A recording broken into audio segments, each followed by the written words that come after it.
In a defiant statement, Iran's supreme leader claims the U.S. did not accomplish anything significant with its strikes on the country's nuclear facilities. But the Trump administration insists that the U.S. strikes did cause severe damage to Iran's nuclear program.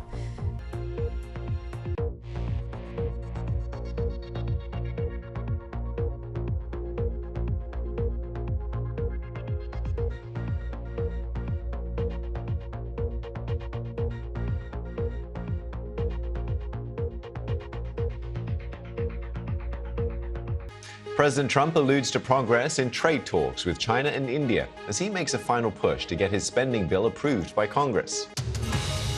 The BBC's Lise Doucette reports from inside the ruins of the Iranian state TV building in Tehran as the country's supreme leader ends a week-long silence.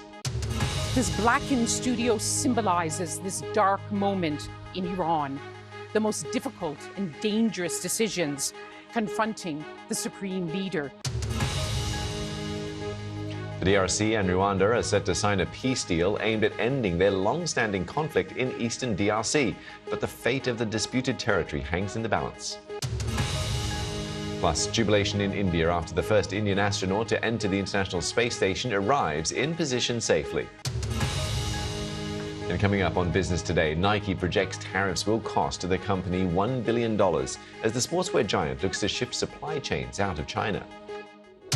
Now, here in the U.S., a newly assembled group of advisors to the country's public health agency voted to recommend against flu vaccines containing a preservative that anti-vaccine groups claim is not safe.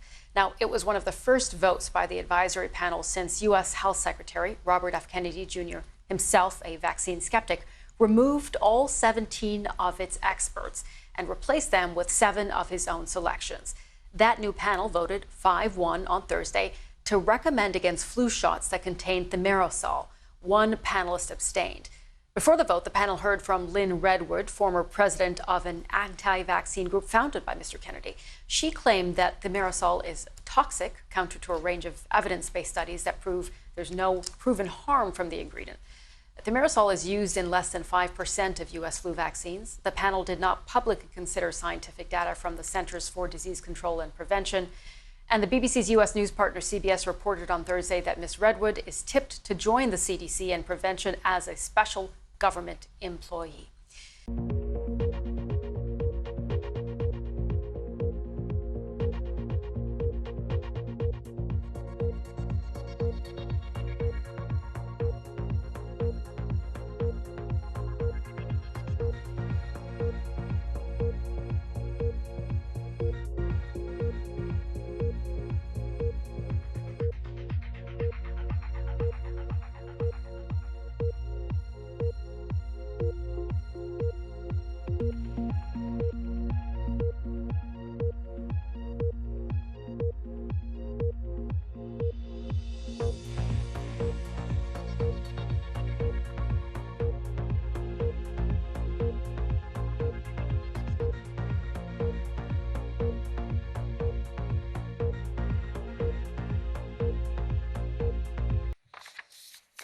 Somehow, only 2 people were seriously injured after a dramatic school bus crash in Hampshire this morning.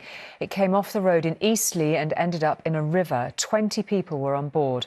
One of the injured was the driver. The other was one of the students heading to a nearby sixth form college. Police are investigating reports that the bus suffered a mechanical failure. Now, when the tree fungus ash dieback was first identified in Britain more than a decade ago, the omens were not good. The entire species appeared to be at risk. Millions of the trees have indeed died, but nature has once again proved its ability to defy the odds. New ash trees have started to grow that are resistant to the disease. The fight back against dieback is on. Is the time. We'll take a look at the front pages. Now, many of the papers, unsurprisingly, reporting on the Prime Minister's U-turn on welfare benefit cuts. The Telegraph claims that Sir Keir Starmer made the climb down to avoid a humiliating defeat in the Commons. Yeah, we'll speak to one of the MPs actually very shortly who was critical of that bill in its current form. We'll ask whether they now support it. Elsewhere, of course, the same story. MPs say massive concessions will be made to the welfare bill following what was described as a tense day of talks with Downing Street. The Mirror says there's new hope for people who claim personal independence payments under the latest version of the bill. The Times has a picture of Amazon founder Jeff Bezos and his fiancée Lauren Sanchez, who've arrived in Venice for their pre-wedding reception. And still to come, a trip to the local tip is becoming more difficult as some councils force people to book an appointment before they can dump their junk.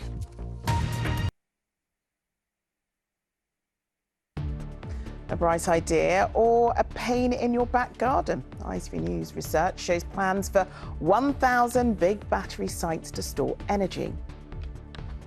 Until we'd done the research and we actually realised just what was being proposed and the size of it, that's when we were all horrified. It's been difficult at times to think that maybe this wouldn't ever happen again. A surprise for Glastonbury goers as Lewis Capaldi returns to finish his set.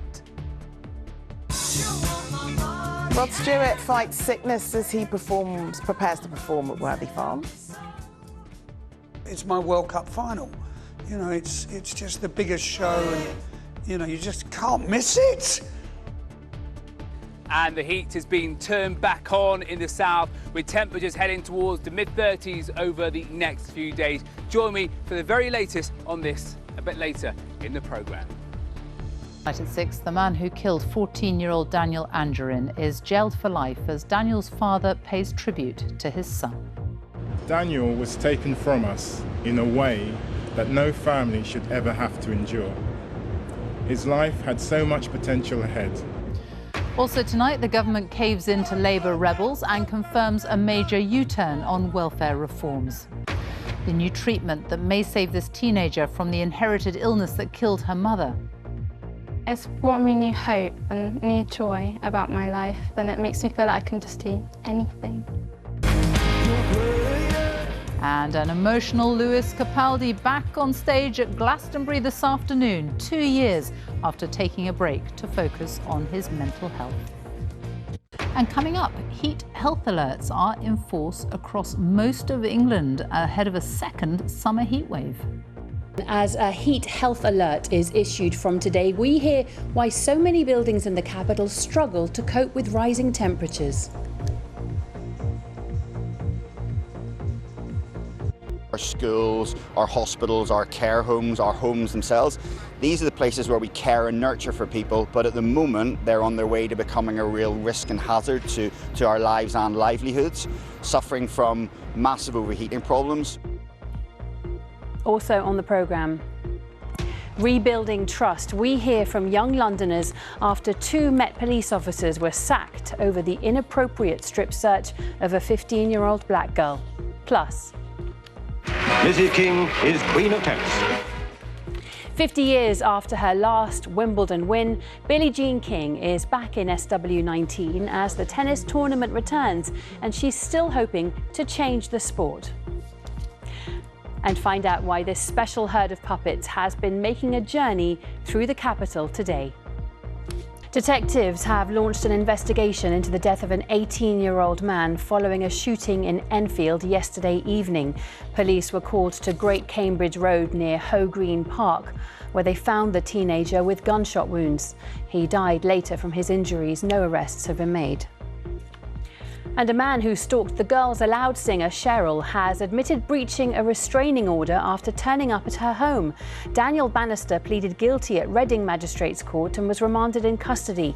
He'd already been jailed twice for targeting the star at her home in Buckinghamshire and was sentenced to 16 weeks in March.